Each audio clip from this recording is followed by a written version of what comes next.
Hey, good morning. It's Brian Robinson reminding you that if you're facing a major challenge or problem in your life, you can't run away from it. You have to face it to fix it.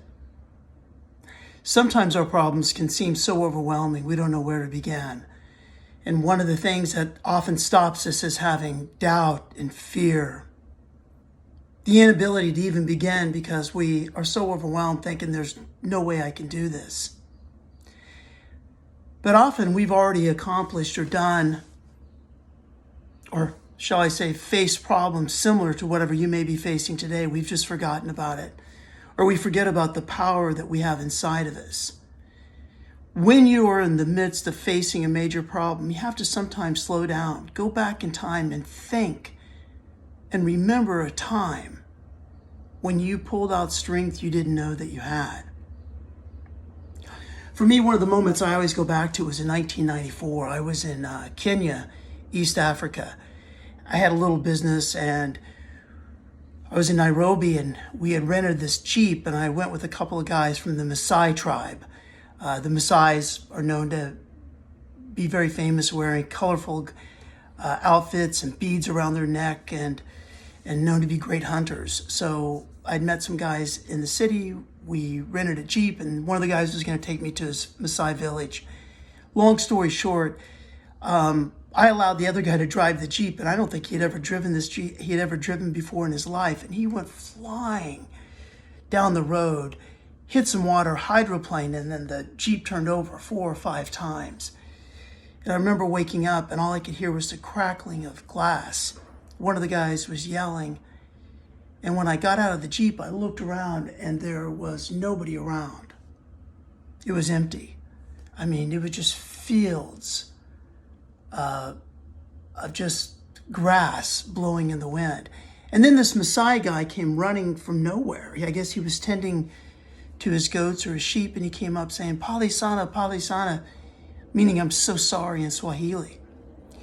Well, anyway, miraculously, some Jeep came driving down the road, picked us up, took us to a little clinic. It was really dirty and bad. And back then, all I could think about was AIDS because I didn't know how much blood I had lost and if I was going to need a blood transfusion. And I was just covered in blood from head to toe. So we went to a hospital in Nairobi. We got a driver. He took us there about 2 or 3 hours later. We got there, and amazingly, all I needed was stitches on my face, and my hand, and my knees, but I didn't break anything. Long story short, all of my money that I brought for that buying trip had to go for the hospital, the Jeep, and I also helped contribute to one of the guy's hospital bills. I was laying in the hospital bed just crying, thinking about that was it for my business. Well, a few days later, when I was released from the hospital, I was walking down the streets and I heard this beautiful music. And it was coming from a small church. So I walked in and I sat in the back row. And the preacher said, "Does anybody have anything great they'd like to share with us today?" One hand went up and said, "Oh, I got a new job." And they're like, "Oh, praise be to God." Somebody else said, "Oh, my cousin's here visiting with me today." And they said, "Oh, that's great, praise be to God." And then I raised my hand in the back, and I was the only white guy in the congregation, made out of about 50 people. And I forgot the Swahili term for white man. And everybody turned around, and here I was with these 2 black eyes, bandages wrapped around my head, stitches down my face. And I said, "You know what?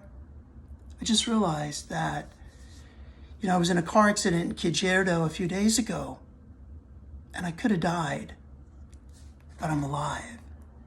I remember at that moment, I just felt the presence of God come down, and people walked up to me and hugged me and touched me and said, "Oh, we're so glad you're alive."